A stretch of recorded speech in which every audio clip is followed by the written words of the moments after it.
That was a great call. Mm-hmm. Yeah. I'm gonna do a couple more, and then I'm probably gonna go. You think you might get into some new stuff? Oh, I've been into it for a long time now. Yeah. What new stuff? What's the new stuff? ABDL? Yeah. Yeah, that's it. You're into that. Oh yeah, I'm wearing a diaper right now. I sew that. That's Hello? yeah. That's I hear Mickey. I hear untruthfulness in his voice. Hello. Hi. Hi. I want. What's up, Mickey? Mickey, you know Mickey Blue Eyes. You know, like when you're trying to take a shit in the woods and you're real nervous, Shut up. Of course. and your voice quivers. Naturally. Your voice quivers when you take a shit in the woods? Sure. When you're real nervous, you're hiding. Hey, Mickey, don't pay attention to him. Yeah, Mickey, go ahead with He's your question. trying to throw you off. Yep. Go ahead, do your thing, Mickey. Okay. I wanted to go off the previous question, like I said, where he was talking about just games or movies that you were really impressed by, but I wanted to expand it and to ask if there was a game, movie, album, anything that changed you as a person, or if that's happened at all with anything. Thing that changed me as a person. Good question. Yeah, like, I don't think media necessarily changes. I mean, it might affect you in a way or whatever, but I think that you change and consume media maybe differently or take in different media. But I mean, for me personally, I don't think that there's stuff that I watch and I'm like, I'm different now. But definitely, as I get older or as things happen, I can rewatch stuff and sort of like take something else away from it. You know what I mean? Yeah, that makes sense. But I can't think of anything. Yeah. Like, yeah, I heard Beatles, you know. And then I was And now I'm- different. Yeah, exactly. Yeah, From this point forward, I'm a new man. Yeah, I can't think of anything that's affected me in that This way. sounds... I have had things like that, actually. Yeah? But I'm trying to think. Honestly, I have them every once in a while. But then I kind of like that feeling fades away. Sometimes I forget like what was so profound about the first time I experienced something. But I remember, I know that's happened to me. But you go ahead. Think about it. Think about it, and maybe this will inspire you because whatever. I know you saw this too, but this is going to sound lame now, but I'm referring to myself many, many years ago. But the first time, honestly, seeing all of Evangelion, the first time I saw all of Evangelion was a really big. That show did a lot in terms of kind of detonating the rest of the show. Like, you're watching this and it's about this plot, but fuck it, we're going to get into some really hard emotional shit.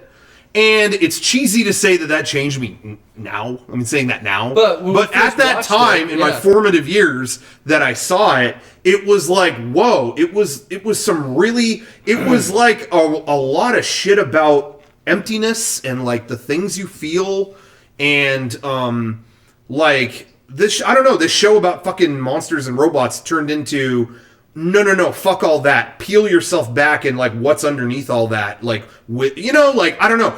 That at that time in my life, I had never lent thought to that. I was kind of just, watching Power Rangers and laughing at it, but that at that time, that got me a lot more wanting, it changed me in the sense of like, I searched for deeper stuff in terms of, I wanted to see movies about more complex things than just Star Wars. You know what I mean? Like, it makes sense. So yeah, it changed me in a way. It opened my eyes to more stuff. I would say that one, or like music would probably, I would have more of a easier time explaining something with like a music album. Mm-hmm. Specifically, I remember being in the 6th grade on a field trip to Knott's Berry Farm, sitting on the bus next to my friend, and he's like, hey, here, you want to borrow one of my earbuds? We could both listen to my Walkman. And that was the first time I heard Nirvana's Nevermind. And I was like, what is this? Oh, this is Nirvana. Oh, okay.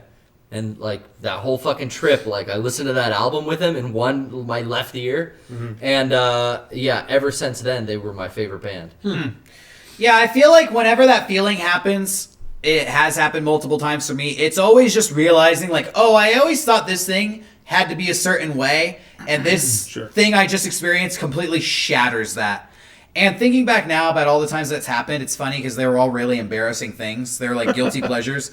Like the movie The Green Mile. It's not the greatest movie in the world. But when I saw that at 15, It was the first movie I ever liked that was like 3 hours long. So it really like made me realize like, oh, you can make a long movie that's serious but like strange and has like fantasy elements of it. Like as lame as that movie is now, when you watch it now, that really affected me at the time. I think all my favorite movies have been like that. Like discovering Stanley Kubrick was like, wow, this really doesn't like fit the mold of what I thought a successful movie should be. Dude, Terry Gilliam did that to me.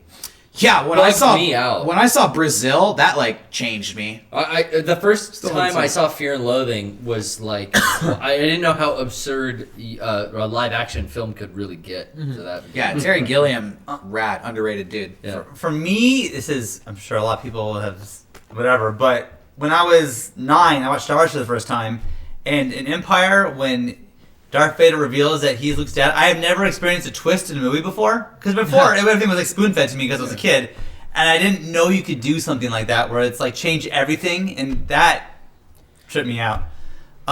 They could lie in And movies? with music, Smashing Pumpkins, I remember listening to that and being like, this is like my music. My dad ended up liking it, but like I like brought that. It was the first time you had your own. Yeah, I found something that, and my dad ended up obviously bought the CDs for me and himself. We went to the concert together. Did but he dislike the Smashing Pumpkins No, at first? no. Because I remember my parents they did not like Nirvana. They were like, "What's this shitty music my son's listening to?" And then years and years later, I find my dad will be listening to the radio and listening to Nirvana songs because it gets played in like classic Right. rock lineups now. Yeah. That for me, that was the Aquabats. I never had my own music, and it was halfway through high school that I heard that, and I was like, this is my thing. Yeah. Like that. Yeah, that's interesting.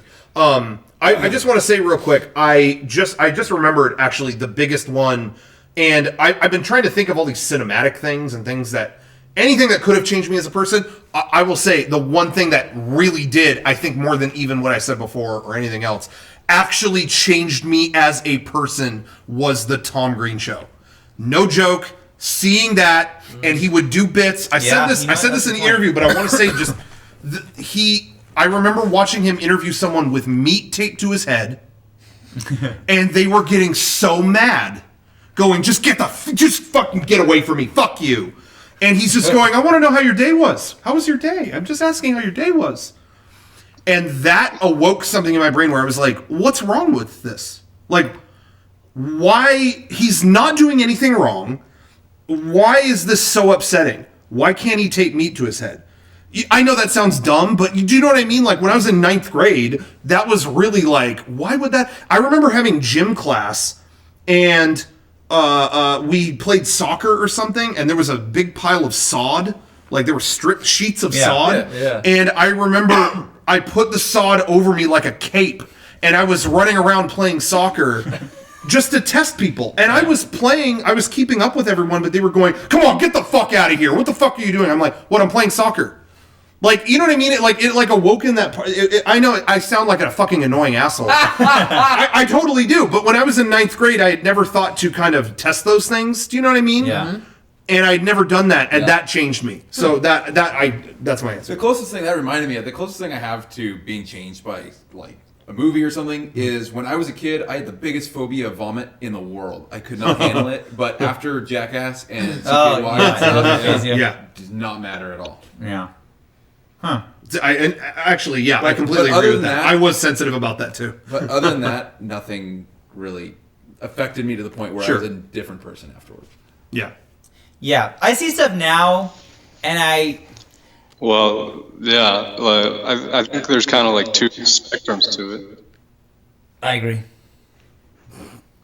You were saying? I see stuff So- now, like, for example, I mentioned The Illusion. Something that, like, it's silly. It's just a guy who's has a different way of looking at things. But I see that and think, this guy is so positive. I want to be more like that. And I don't know if that really is changing me, but I see that, like, I don't want to be this guy because this guy is a little much. But I see the charm in this and how you're just more positive. Yeah. So, like, I could adapt that. But I think my formative changing years maybe happened when I was younger. Is that what happens? They definitely happen when you're Oh, young. yeah. Yeah, that's what I look to now. Yeah.